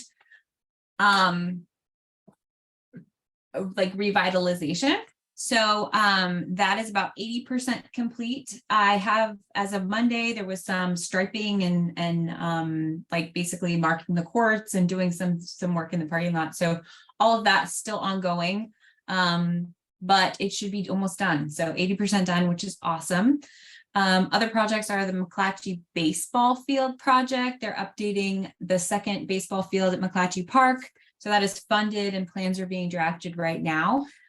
Typically a parks project takes about 6 months to a year once the funding has been secured. So it does take time. So just because there's plans and there's funding doesn't mean it's necessarily going to be ready to use next week. I mean, we've all experienced that with your project at Mangan Park. The last project in District 5, so that doesn't mean there's not other projects going on in the city of Sacramento, but in District 5 specifically, Chorley Park, as we were just talking about, is also getting a new play structure in the summer of 2024. Yes, very exciting. Something I have personally been advocating for about 4 or 5 years for. So awesome that we are finally getting that. There were some questions at your ice cream social, which I was at. We served some hot dogs and some popsicles and ice cream. It was really fun. There were some questions about project prioritization. So like, how do we get projects done? I know a walking path was talked about at Mangan Park. And right now it is on a deferred maintenance list. So it's basically a large list of all the projects that we would like done at our parks. And they fund them based on priority, equity, a bunch of different factors. And so that it's definitely on there as a walking path of some sort. What that looks like or how it gets funded might take some, creativity, might take some, advocacy from this neighborhood association, neighbors, people who use the park, things like that. Kind of the squeaky wheel gets the grease a little bit. But definitely it's on there. I know that they know that you guys want it, and the neighbors are really excited about that. But right now there's just not enough money to go around. So I will continue to kind of speak about that and see if there's anything else that you guys think you need. Please let me know. And that's pretty much it. Neighborhood night, National Night Out, I'm sorry, is coming up. There are a couple events. I plan to go to the Franklin Boulevard one. Golf Course Terrace Estates neighborhood over here on the other side of the park is also hosting one at Harkness Elementary. So pretty much every neighborhood is doing something. So just Google it, and lots of events are coming up. Lots with free food, discounted food, all sorts of things. So I see I have a question. Lindsay, I don't know if you can answer this question. This might be back to Jen, but have they talked any more about the building, the old gun range? Building. It's like this never ending, like, it's like, what are we doing with this big question mark, right? So I know I've personally talked to Sean Ellsworth, who is basically our park maintenance manager guy. They have some ideas, but again, it's going to take a lot of money. And so if they can get some funding or some sort, I know I've talked to the council member Maple about it. So it is in her ear, it is on her mind. A community center always comes to the front of our minds when we see like an empty building, but again, it's going to take a significant amount of money. So it's definitely on people's minds, it's in people's ears. What? Squeaky wheel. But again, yeah, he says squeaky wheel gets the grease. So we'll continue to advocate for that, but that's definitely something that's kind of a priority for me the next couple of years. Is to get a plan together, what we're going to do with that. That doesn't mean we're going to do it, but it means getting a plan together and getting people excited about it. So I have a question, this just came to my mind. Is there, and trying to dissuade crime and things like that, and Chorley seems to be bigger than Magnan. How would we try and get like music in the park in Chorley versus always Curtis Park? Something, Curtis Park's pretty big, but Chorley's pretty big, right? It's bigger than Magnum. Yep. Chorley is very big. The developed part is about, I would say, about the same size as your park.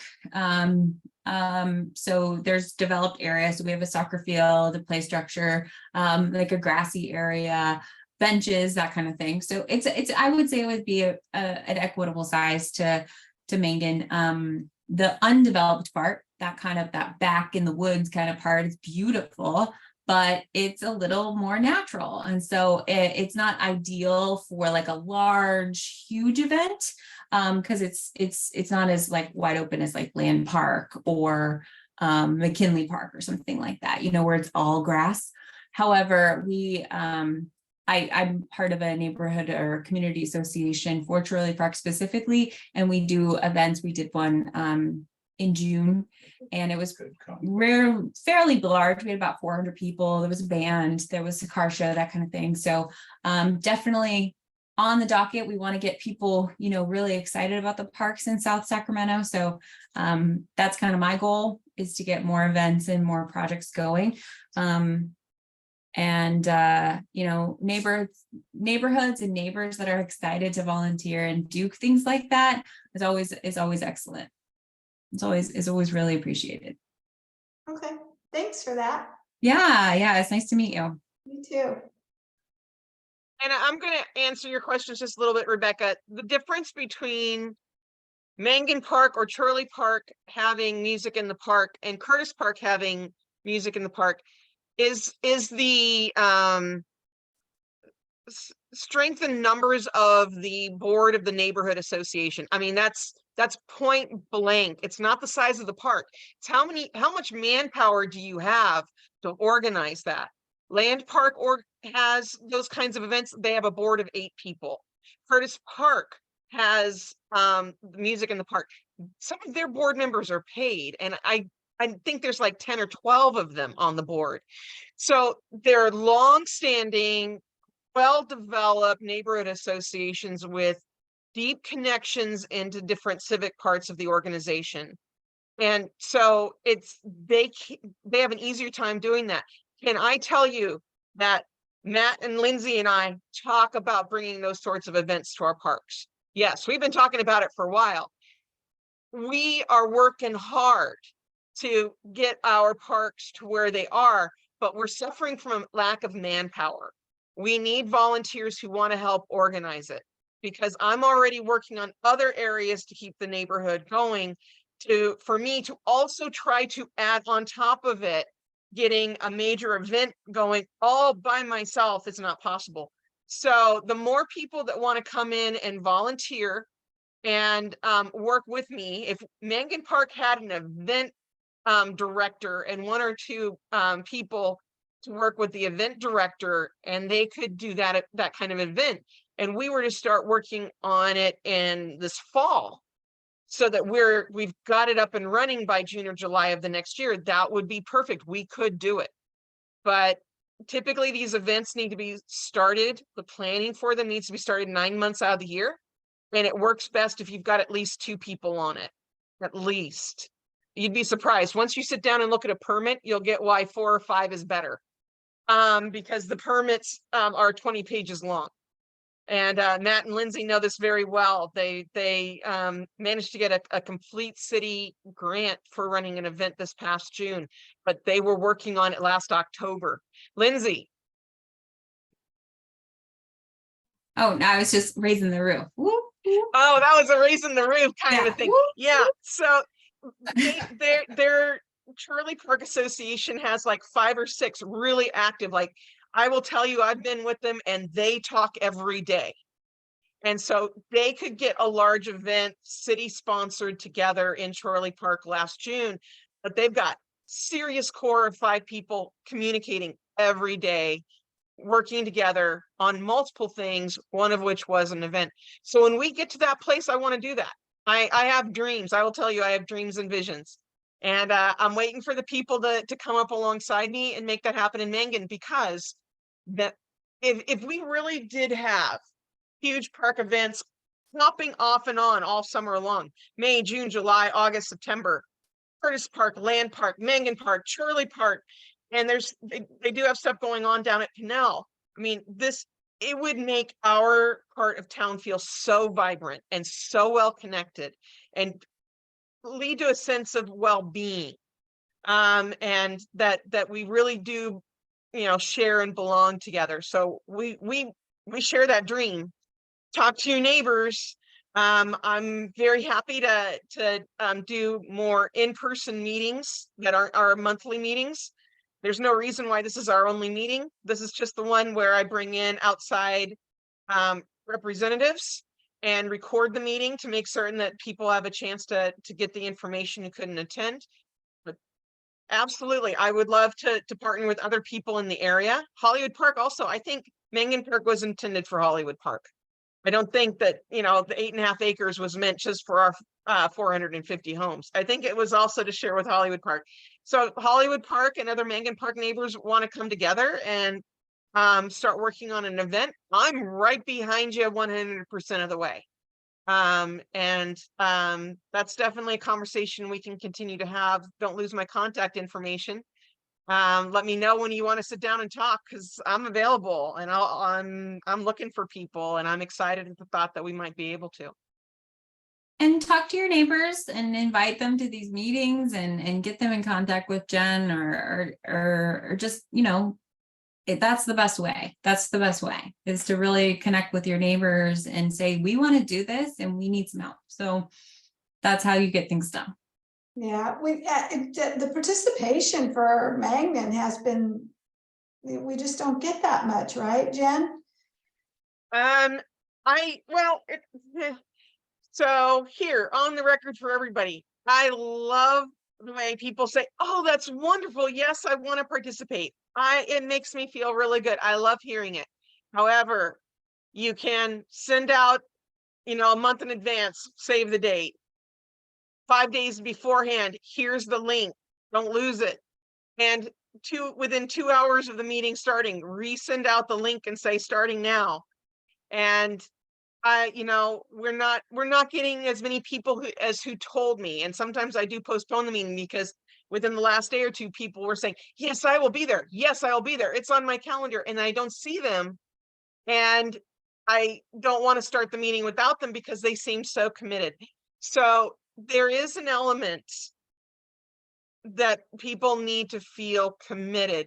I think the interest is there. I think people see the need and the benefit, but there's a place where, okay, once a month, instead of watching the local news at 6 o'clock, you want to log in and watch this instead for your slice of local news and your chance to communicate with your neighbors and start to work on some of these things together. So yes, I'm waiting to feel that commitment. However, I cast a wide net. We are a small neighborhood. There are not many neighborhoods of 450 houses that have a neighborhood association. Typically, neighborhood associations have thousands of houses in within their boundaries, which is why I am always reaching out to North City Farms and Hollywood Park. Both neighborhoods have neighborhood associations, but I think in order to get people who want to be community advocates and organizers, you have to have a broad base to come from. So yes, you can hear how I've been spent the last 3.5 years testing this water and remaining optimistic and positive. Because I don't think, just a minute. Because I don't think it's because people aren't interested, but we just need to find the people who are committed to making time in their schedule to do it. The benefits are there. So if we can't get it from Mangan Park, if we can partner up with Hollywood Park and North City Farms, however we get the manpower going to do it is how we develop the manpower to do it. Okay, excuse my ignorance. North City Farms, what area is that? North City Farms is catty corner northeast to us. So they share their western border is the eastern border of Hollywood Park. Okay. So if you take 24th and Fruit Ridge, and that creates corners of 4 neighborhoods. And one neighborhood has 0 representation.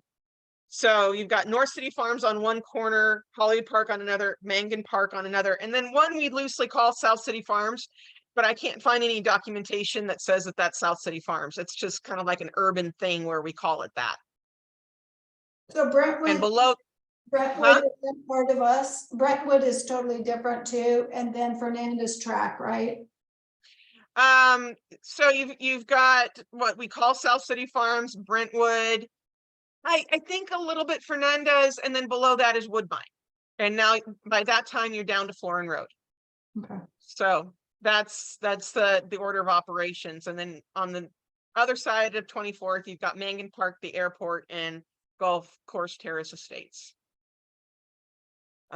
Is how we all work. However, South City Farms has never been very strong. Brentwood really does their own thing. So they do. So we've got Hollywood Park and North City Farms, which I think were the ones, neither of those neighborhoods have parks. No city parks in those neighborhoods, because I think the city planner said the 8.5 acres at Mangan is enough to cover Hollywood Park, North City Farms, and Mangan Park. Mangan Park was never supposed to be responsible for all of that, I don't think. It's just not 450 homes getting 8.5 acres. No, the city doesn't roll like that. Hollywood Park and North City Farms were, I think, part of the package. So Lindsay, before we wrap this up, there's a tree planting on 9/16 Day that you and Matt have been working hard on. Please fill us in. Okay, so 9/16 Day, if you guys aren't aware, is a parks program. So it's a commission-based program, and it's to provide our help the city in any way that it needs. This year, it's largely focused on tree plantings to replace a lot of the trees that were knocked down by the storms, or to replace old and dead trees, especially in our area. The tree canopy is fairly sparse, and so we're trying to replace some of those trees. 916 Day, it's largely supposed to happen on September 16th. So we will be having events throughout the city that week. However, because of how hot it's been, they really want to try to push it towards October as much as possible. So based on some of the city scheduling, we might push it until a little bit after 916 Day, although there will be an event at Woodbine Park on 916 Day. And we're going to replace some trees at Airport Little League and at Mangan Park. So really excited. I'm hoping that we have to wait till we get approval from the airport, but my hope is to provide some shade by the pool and the new basketball court, because it gets very, very hot on I feel like you're facing the pool on the left side, kind of between the basketball court and the pool. It gets very, very hot. So if we can help with some tree canopy, that would be excellent. So dates TBD. I can come back to next meeting, fill you in on when exactly that will be, but we are looking for volunteers who want to come out and help plant some trees. If you aren't able to plant trees, you can just come and hang out and meet your neighbors, and it'll be a good event. So something to look forward to this fall. That is a great update. I hadn't heard that we were working on getting the date put back. So that only adds strength to the argument that the September Mangan Park meeting will be another parks themed meeting, because we will be updating people on when we're doing the tree plantings later on in the year. So that's great. You should also know that Jeff Solomon, who's also in the meeting. Hi, Jeff. Jeff runs a volunteer tree planting nonprofit as well. Jeff, do you want to say hi to Lindsey? Yes, I do, and I'm not in any position right now to turn on my video. Hi, Lindsey. Yes, our organization is called the Meadowview Urban Tree Project. We've done work down in Meadowview and other parts of South Sacramento. I'm a dear friend of Victoria, your chairperson, and I'm frankly surprised I haven't run into you yet. But it's good to meet you, and I'm looking forward to maybe. Well, I'm sure I'll be seeing you around town, as they say. I'll send you an email offline now that we've met. Okay, is your email in the chat right now? I was just going to post it. So yes, if anybody has any questions, please email me, and I will try to connect you or connect the dots in any way. But Jeff, that's great. It's so nice to meet you. All right. And Jeff and Lindsey, I'll definitely make certain the two of you connect. It is past due. Both of you are wonderful, lovely community advocates, and you should know how to reach one another. And I'm also going to give Jeff's organization a little bit of a pump here while we're at it. They are working on reversing the iniquity in the tree canopy in Meadowview. Meadowview lacks trees, and that affects quality of life and property values. And so Jeff is organizing, what I jokingly call organizing the resistance to having trees in Meadowview, and making certain that Meadowview has fresher air and more shade and more beauty and more value. So he's always too modest. That's quite a rebellion, and that is quite a lot of good work you're doing there, Jeff. So I don't think I've ever told you before. I'm terribly proud of you for that. All right, thank you very much. And thank you, Lindsey, for putting your email in the chat. Okay, so I think that other than upcoming events, that pretty much concludes our agenda for tonight. Now then, I have some stuff about from SacFire that I was going to read into the record. I can do that with or without you here. We were also going to talk about some events, but I think we kind of already done that. Curtis Park is having music in the park this coming Sunday evening. Lindsay, did you have an event you wanted to talk about? No, I need to go. So it was nice You do to need meet to all go, of so I will you. let you go, and my best to Matt as well. Mwah. And I'll carry on just a little bit longer. And thank you so much for being here with us this evening.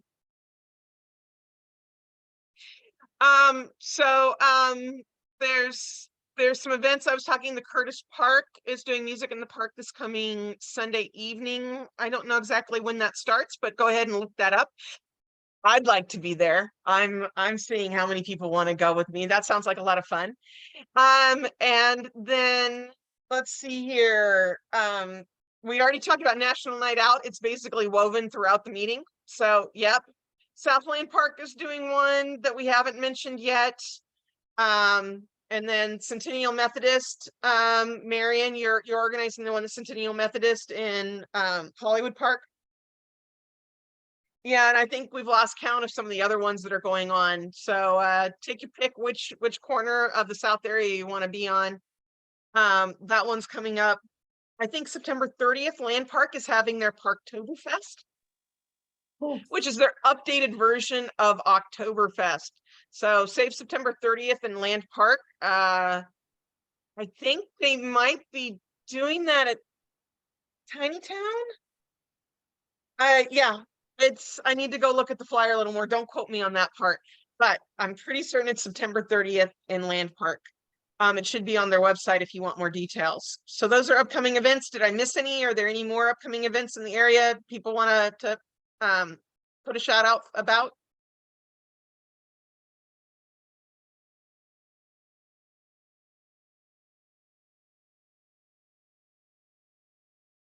Okay, and then if y'all want to hang out, I will show you some of the information about illegal fireworks from the 4th of July that Captain Justin Sylvia of SacFire shared with me. So here I'm going to go share my screen. And here we go. Information about illegal fireworks. Was it up this year? It seemed like it was really crazy this year. It was super crazy. So here's his apology that he was not able to join us. He confirmed a few days ago, but then something came up.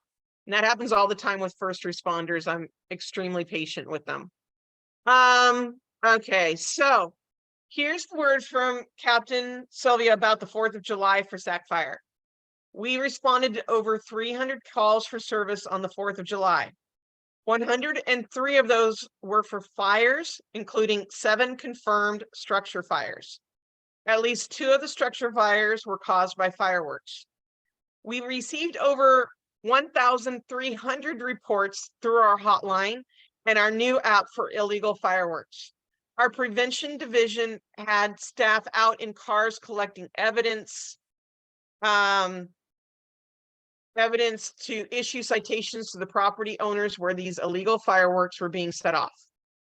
Our prevention division staff were upstaffed to collect evidence and make it to as many calls as possible for illegal fireworks. We also used CERT volunteers to staff the phones and collect data on illegal fireworks and their location. And I can verify that. I called to report illegal fireworks being shot in Mangan Park into federal airspace where emergency responders come in for fires. Someone was shooting aerials into that airspace. And I called it in and spoke to a volunteer. People were going in and volunteering that night just to manage the volume of phone calls, because there's no way SacFire's usual number of staff for taking phone calls could have kept up. So if you feel like hearing that, think about next year being a volunteer for SacFire to help man the phones, because they're going to need more help. And collect data on illegal fireworks and their locations. 3, residents can expect our department to look into these reports of illegal fireworks, but most of the time they are done setting them off and there's no evidence for them to gather when they arrive. Now then, I have been told that I can if I see it, I can file a report and they can act on that, but I have to put my name and address down to be part of the prosecution. So something to think about. 4, we will continue to stay vigilant in the weeks leading up to the next 4th of July with enforcement, and we'll hold a press conference talking about safe and sane versus illegal fireworks. We will also discuss the fines associated with them. So look for their press conference that they'll be holding. 5, people should continue to report illegal fireworks for next year to the 916-808-3473 SacFire phone number. So that's basically 916-808-FIRE, as well as utilize our Sacramento Fire app for reporting. And he's not clear if there's any legislation, but I know somebody we can talk to about that. So that is our word from Captain Sylvia. So he gave us a little bit of statistics there. Do they know how many people maybe got fined of all that? You know, he doesn't talk about any. Okay, he says outcars collecting evidence to issue citations. So I'm curious, you know, this would have been the first year probably citation wise, but I don't know. Be interesting to find out what those statistics were, right? That's a great question that I can share back. Kind of the way we left it is he couldn't make it tonight, but I would invite him to the September 1. So we can shelve that and bring him back for the September Mencken Park meeting. Yeah. Hopefully they will have more stats. I knew better than to ask for, I was asking him for stats the week afterwards and he was like, I need time.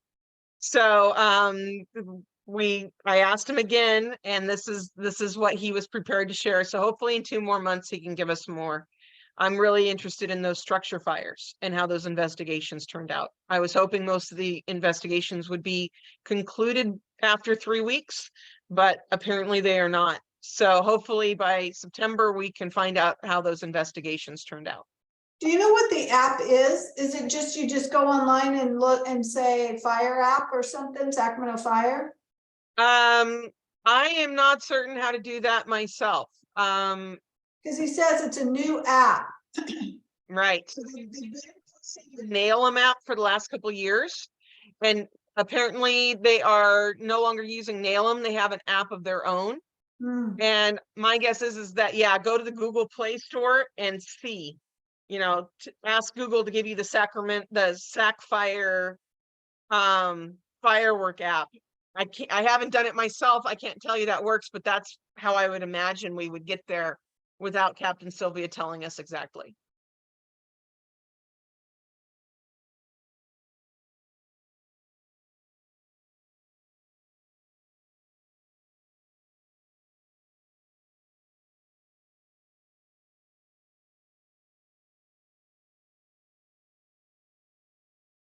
All right, any other questions on this? All right, I will finish the share on it and bring us back on in here. And are there any other thoughts, questions, concerns to raise before we conclude this night's marathon Mencken Park Neighborhood Association meeting?